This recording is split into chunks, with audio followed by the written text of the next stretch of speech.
आप सभी दोस्तों का बहुत बहुत स्वागत है आपके अपने YouTube चैनल हिंदी साहित्य क्लासेस में। और आशा करती हूँ आप लोग बहुत अच्छे हैं और आने वाले परीक्षाओं के लिए आप लोगों की तैयारी बहुत अच्छे से चल रही है।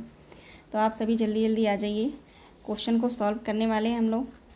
महत्वपूर्ण क्वेश्चन है, सारे प्रश्नों को आप लोग ज़रूर देखिएगा। द्विवेदी युग भाग 2, ठीक है। जो कंटेंट मैंने आप लोगों को पढ़ाया था कल, उससे जो है संबंधित क्वेश्चन जो मैंने लिए हैं 40+ क्वेश्चन हैं। आप लोग सॉल्व करिए और देखिए आप लोगों के कितने नंबर आ रहे हैं, कितने प्रश्न जो है आप लोग सही कर पा रहे हैं, ठीक है।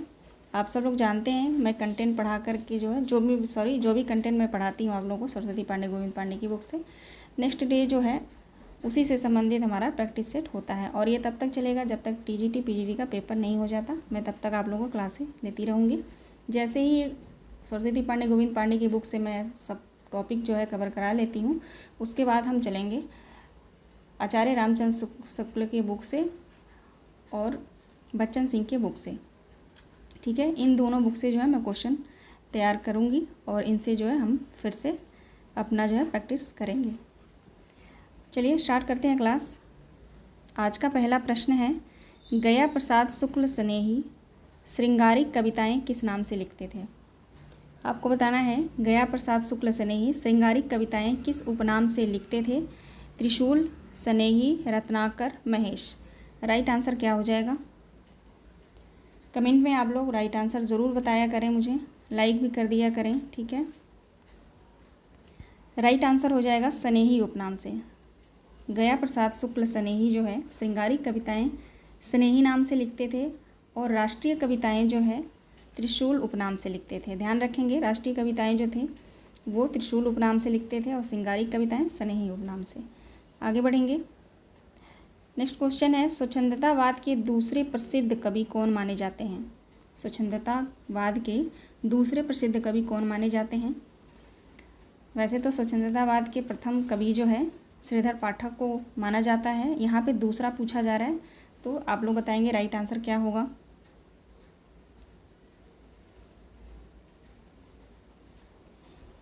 राइट आंसर होगा राम नरेश त्रिपाठी। राम नरेश त्रिपाठी को स्वच्छंदतावाद के दूसरे प्रसिद्ध कवि माना जाता है।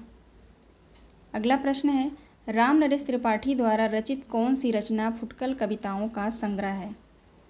राम नरेश त्रिपाठी का इनमें से कौन सी रचना है जो उनकी फुटकल कविताओं का संग्रह है। राइट आंसर क्या होगा? राइट आंसर हो जाएगा मानसी। आगे बढ़ेंगे। अगला प्रश्न है, द्विवेदी युग के कौन से कवि प्रसिद्ध प्रगीतकार माने जाते हैं। द्विवेदी युग के ऐसे कौन से कवि हैं जो प्रसिद्ध प्रगीतकार माने जाते हैं। मुकुटधर पांडे, जगन्नाथ दास रत्नाकर, कामता प्रसाद गुरु, राम नरेश त्रिपाठी। राइट आंसर बताएंगे आप लोग।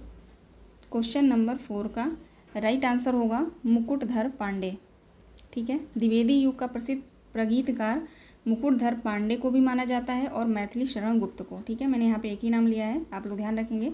मैथिली शरण गुप्त और मुकुटधर पांडे, इन दोनों को माना जाता है। अगला प्रश्न है, गोल्ड स्मिथ कृत हर्मिट का संस्कृत श्लोकों में अनुवाद किस कवि ने किया था। गोल्ड स्मिथ की रचना है हर्मिट, इसका संस्कृत श्लोकों में अनुवाद किस कवि ने किया था। लोचन प्रसाद पांडे, गिरधर शर्मा, नाथुराम शर्मा शंकर, बाल मुकुंद गुप्त। राइट आंसर क्या हो जाएगा? क्वेश्चन नंबर 5 का सही जवाब होगा इसका गिरधर शर्मा। गिरधर शर्मा ने गोल्ड स्मिथ की रचना हर्मिट का संस्कृत श्लोकों में अनुवाद किया था। आप लोग ध्यान रखेंगे, महत्वपूर्ण क्वेश्चन है। अगला प्रश्न है, संपूर्ण देशों से अधिक किस देश का उत्कर्ष है, उसका की जो वर्ष भूमि है वह कौन है। वह भारत वर्ष है। ये बड़ी ही मात्रा रहेगा यहाँ पे की पे, ठीक है। आपको बताना है उपयुक्त पंक्तियाँ मैथिली शरण गुप्त के किस रचना से ली गई हैं, ठीक है। राइट आंसर क्या होगा? यह पंक्ति मैथिली शरण गुप्त की किस रचना से ली गई हैं। साकेत रचना से, पंचवटी से, भारत भारती से या यशोधरा से। क्वेश्चन नंबर 6 राइट आंसर हो जाएगा भारत भारती से। यह जो पंक्तियां हैं भारत भारती से ली गई हैं। आगे बढ़ेंगे। अगला प्रश्न है, जगन्नाथ दास रत्नाकर के गुरु का क्या नाम था। आपको बताना है जगन्नाथ दास के गुरु कौन थे। आप लोग ध्यान रखिएगा, जो महत्वपूर्ण कवि हैं उनके गुरु का नाम अवश्य आप लोग याद रखेंगे, ठीक है। राइट आंसर हो जाएगा नवनीत चतुर्वेदी, ठीक है। जगन्नाथ दास के गुरु कौन थे, तो नवनीत लाल चतुर्वेदी। अगला प्रश्न है, रत्नाकर उर्दू में किस नाम से लिखते थे। जगन्नाथ दास रत्नाकर उर्दू में किस नाम लिखते थे, किस उपनाम से लिखते थे, तो जंकी उपनाम से, ठीक है। यहाँ पे जंकी उपनाम से। अगला प्रश्न है, शोभा वारिधि की अमूल्य मणि सी तावन लीला मई, यह पंक्ति किस कवि की है। शोभा वारिधि की अमूल्य मणि सी तावन लीला मई, यह पंक्ति किस कवि की है। अयोध्या सिंह उपाध्याय हरिऔध, मैथिली शरण गुप्त, श्रीधर पाठक या राम नरेश त्रिपाठी। राइट आंसर क्या होगा।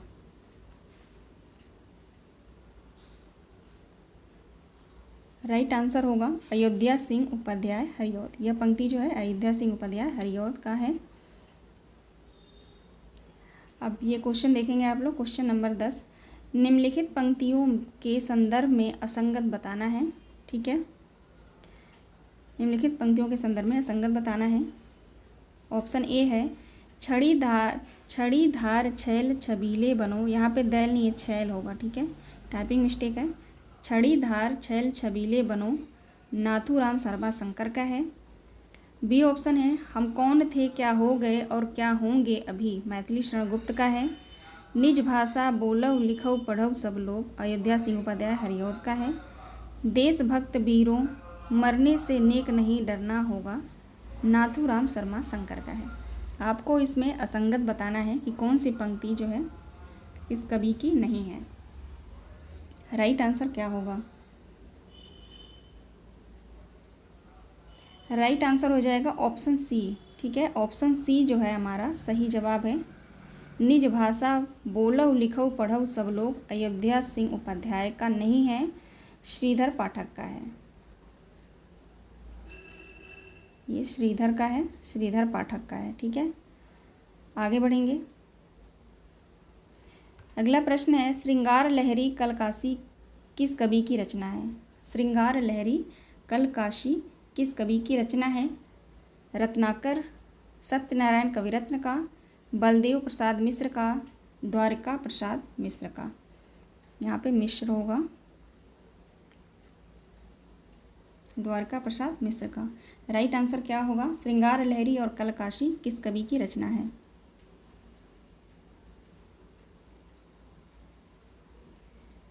राइट आंसर हो जाएगा जगन्नाथ दास रत्नाकर, ठीक है। ऑप्शन ए हमारा सही जवाब है। अगला प्रश्न देखते हैं। अगला प्रश्न है, रत्नाकर ने अंग्रेजी विद्वान पोप के एसे ऑन क्रिटिसिज्म का अनुवाद रोला छंद में किस शीर्षक से किया है। प्रश्न एक बार फिर से देखेंगे। जगन्नाथ दास रत्नाकर अंग्रेजी विद्वान पोप के एसे ऑन क्रिटिसिज्म का अनुवाद रोला छंद में किस शीर्षक से किया है। समालोचना दर्श, हिरोसिस, हृदय तरंग या कलकासी। राइट आंसर क्या होगा।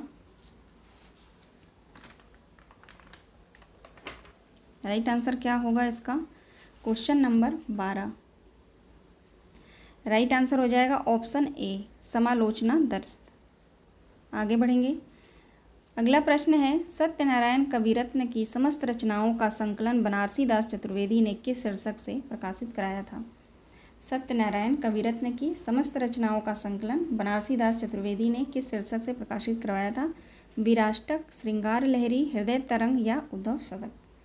राइट आंसर क्या हो जाएगा, आप लोग कमेंट के माध्यम से ज़रूर बताइएगा। प्रैक्टिस करते रहिए। हमारी तैयारी जो हम तैयारी करते हैं किसी भी पेपर के लिए, उसमें हमारा जो महत्वपूर्ण भूमिका निभाता है वो है हमारा प्रैक्टिस और रिवीजन। ये दो चीज़ें मोस्ट इम्पॉर्टेंट होती हैं, तो आप लोग ध्यान रखेंगे। राइट आंसर इसका क्या हो जाएगा, क्वेश्चन नंबर 13 का ऑप्शन सी हमारा राइट आंसर होगा, ठीक है। यहाँ पे ऑप्शन सी है, हृदय तरंग नाम से किया था इन्होंने, ठीक है। आगे बढ़ेंगे। अगला प्रश्न है, सत्यनारायण कविरत्न की रचनाएं हैं, आपको बताना है सत्यनारायण कविरत्न की इनमें से कौन सी रचना है। प्रेम कली, विराष्टक, हरिश्चंद्र गंगा अवतरण। राइट आंसर क्या होगा? प्रेम कली। राइट आंसर होगा प्रेम कली। प्रेम कली रचना जो है सत्यनारायण कविरत्न का है। आगे बढ़ेंगे, अगला प्रश्न देखेंगे। भवभूति की रचना उत्तम रामचरितम और मालती माधव का ब्रज भाषा में अनुवाद किस कवि ने किया था? आपको बताना है भवभूति की रचना उत्तर रामचरितम और मालती माधव का ब्रज भाषा में अनुवाद किस कवि ने किया था? राइट आंसर क्या होगा?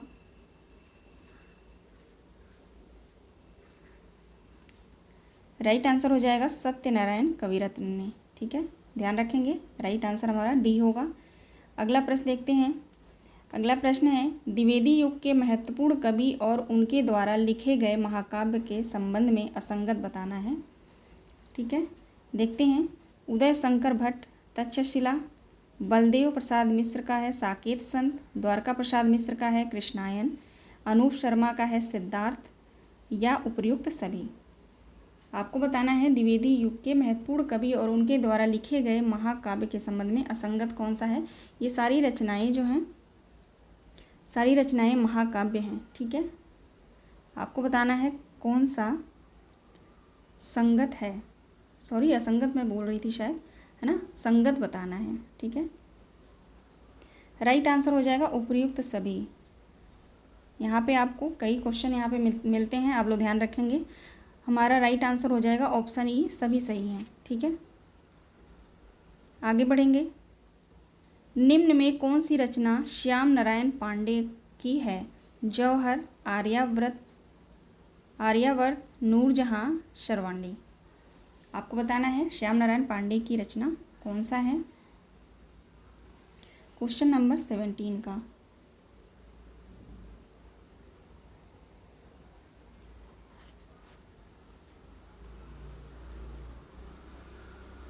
राइट आंसर हो जाएगा जौहर। ठीक है, जौहर रचना जो है श्याम नारायण पांडे का है। बाकी जो आर्यावर्त जो रचना है, आर्यावर्त रचना है मोहनलाल महतो का। ठीक है, ध्यान रखेंगे, आर्यावर्त जो रचना है मोहनलाल महतो का है। शरवाणी जो रचना है ये है अनूप शर्मा का। ठीक है, अनूप शर्मा का है। नूरजहां जो रचना है ये है गुरु भक्त सिंह का। ठीक है, इन तीनों को भी आप लोग ध्यान रखेंगे। राइट आंसर हमारा ऑप्शन ए हो जाएगा प्रश्न के अनुसार। आगे देखेंगे, अगला प्रश्न है। गंध विहीन फूल है जैसे चंद्र चंद्रिका हीन। उपर्युक्त पंक्ति किस कवि की है? रामनरेश त्रिपाठी, जगन्नाथ दास रत्नाकर, कवि रत्न हरिऔध की। राइट आंसर क्या हो जाएगा? गंध विहीन फूल है जैसे चंद्र चंद्रिका हीन। सही जवाब क्या होगा? राइट आंसर होगा ऑप्शन ए, राम नरेश त्रिपाठी का है। ये पंक्ति जो है राम नरेश त्रिपाठी की है। आगे देखेंगे, अगला प्रश्न है। वेदने तू भी भली बनी, पाई मैंने आज तुझी में अपनी चाह धनी।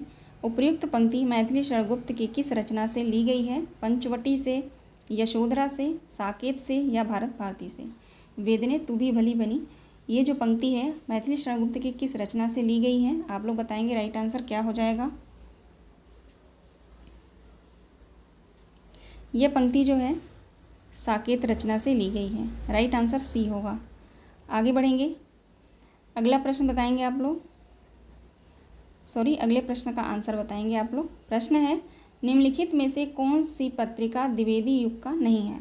आपको बताना है इन पत्रिकाओं में से कौन सी पत्रिका द्विवेदी युग का नहीं है। कर्मयोगी, अभ्युदय, सदादर्श, प्रथा। मैंने इस पत्रिकाओं का प्रकाशन वर्ष जो है वो भी यहाँ पे रख दिया है, तो आप लोग देख लेंगे। आपको बताना है कौन सी पत्रिका द्विवेदी युग का नहीं है। राइट आंसर हो जाएगा सदादर्श।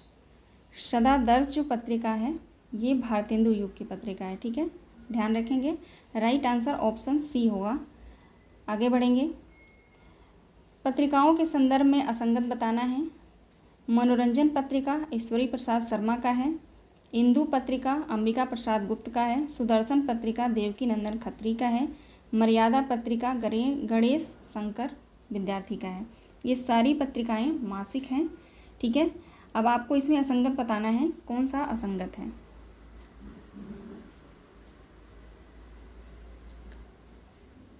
चलिए देखते हैं।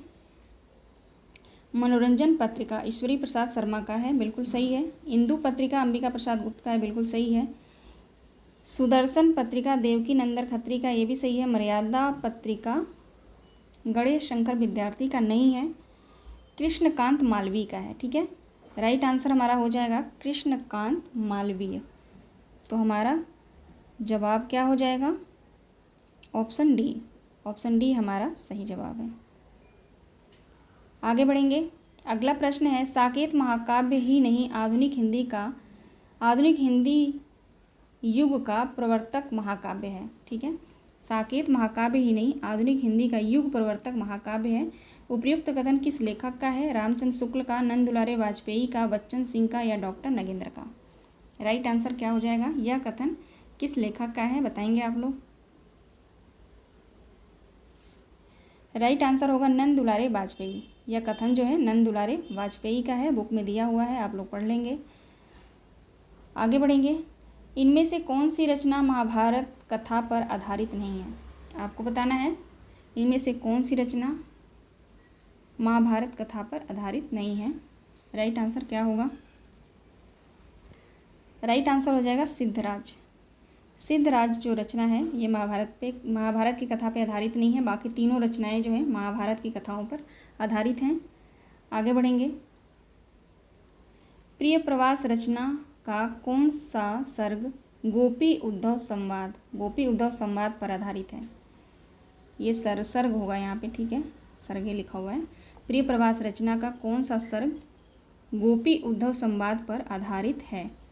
14वां सर्ग, 9वां सर्ग, 7वां सर्ग या 10वां सर्ग। राइट आंसर क्या होगा,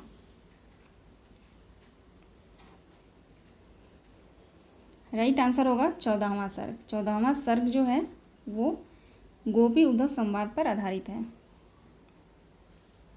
आगे देखेंगे। नायिका भेद वर्णन के विरोधी कवि कौन माने जाते हैं।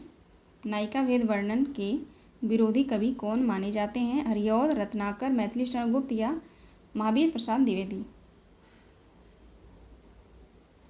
सही जवाब होगा महावीर प्रसाद द्विवेदी। महावीर प्रसाद द्विवेदी जो है नायिका भेद वर्णन के विरोधी कवि माने जाते हैं। अगला प्रश्न है, भाषा और व्याकरण से संबंधित सर्वाधिक निबंध किस युग में लिखे गए हैं।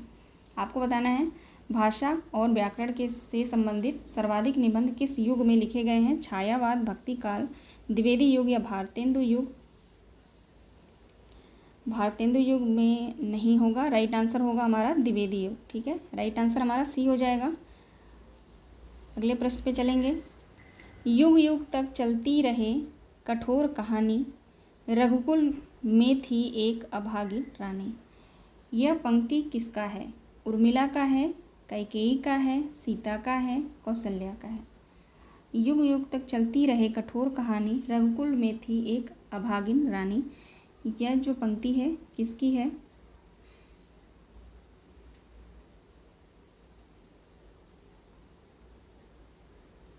राइट आंसर हो जाएगा कैकेयी, ठीक है। राइट आंसर हमारा कैकेयी है।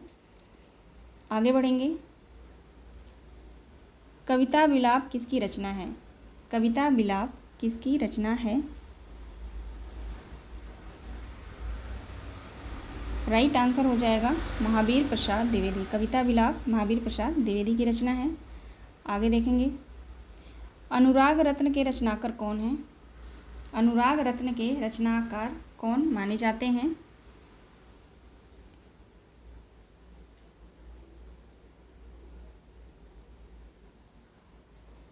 राइट आंसर होगा गया प्रसाद शुक्ल स्नेही।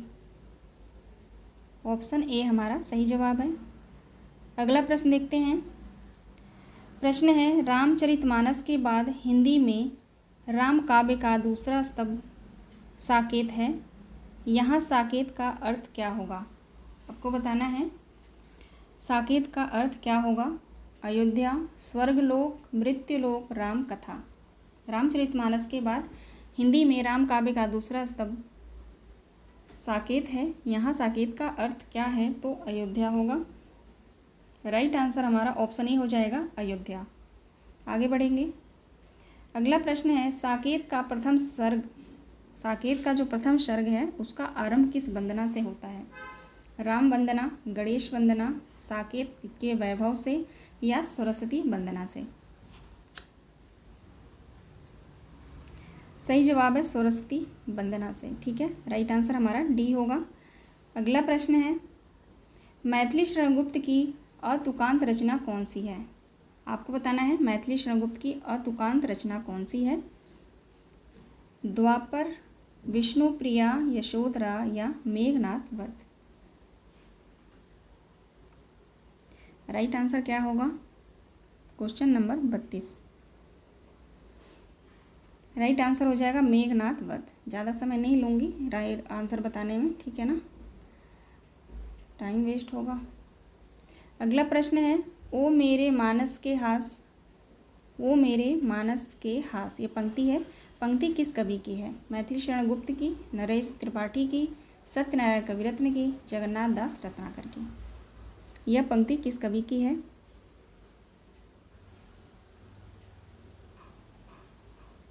राइट आंसर होगा मैथिली शरणगुप्त की है। अगला प्रश्न देखेंगे, अधिकार खोकर बैठना यह महादुष्कर्म है, यह कथन किसका है? मैथिली शरणगुप्त का, जयशंकर प्रसाद का, श्याम नारायण पांडे का या रामधारी सिंह दिनकर का? अधिकार खोकर बैठना यह महादुष्कर्म है, यह किसने कहा था?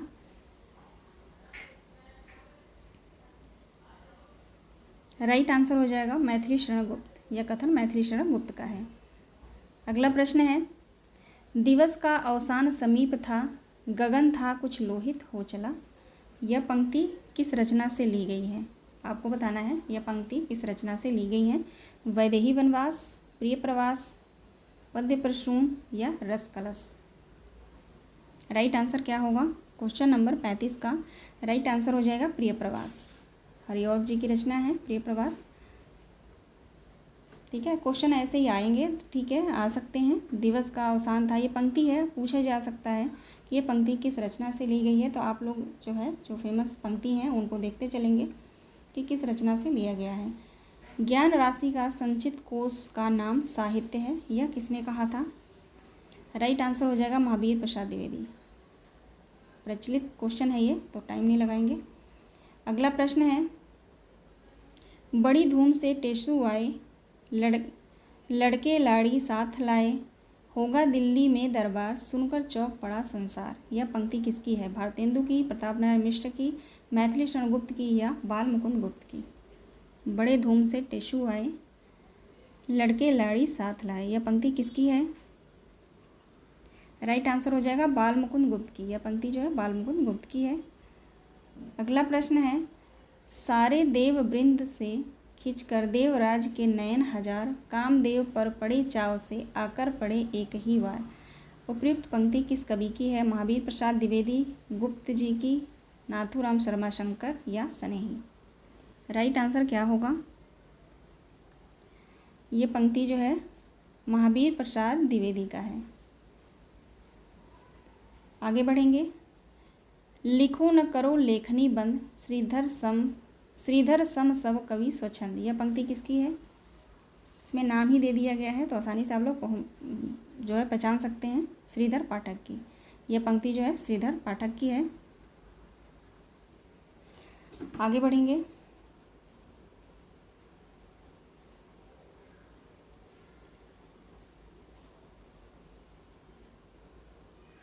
अगला प्रश्न है, मेरे चपल यौवन बाल, अचल अंचल में पड़ा सो मचल कर मत साल, यह पंक्ति किसकी है? त्रिधारा, माता, साकेत या यशोधरा? यह पंक्ति किस रचना से ली गई है? ठीक है, ये बताना है। मेरे चपल यौवन बाल, अचल अंचल में पड़ा सो मचल कर मत साल, यह पंक्ति किस रचना से ली गई है?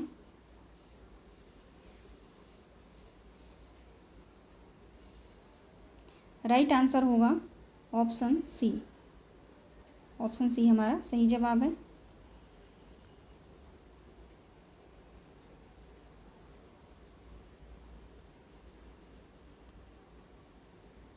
आगे देखेंगे, जगत है बच्चा तनिक न कच्चा, समझो बच्चा इसका भेद, यह पंक्ति किसकी है? जगत है सच्चा तनिक न बच्चा, समझो इसका भेद। राइट आंसर हो जाएगा श्रीधर पाठक। राइट आंसर होगा श्रीधर पाठक। अगला प्रश्न देखेंगे, प्रकाशन काल की दृष्टि से सही अनुक्रम बताना है। प्रकाशन काल की दृष्टि से सही अनुक्रम क्या होगा? राइट आंसर हो जाएगा ऑप्शन डी, प्रिय प्रवास, मिलन, उद्धव शतक, साकेत। ठीक है, चलिए आज यहीं तक क्वेश्चन था। ये नीचे का जो क्वेश्चन है ये थोड़ा सा टाइप में है, मिस्टेक है, तो हम यहीं जो है प्रैक्टिस समाप्त करते हैं अपना। मिलते हैं नेक्स्ट वीडियो में। आप सभी लोगों का बहुत बहुत धन्यवाद और अपना ख्याल रखिएगा, पढ़ते रहिएगा, प्रैक्टिस सॉल्व करते रहिएगा। ठीक है।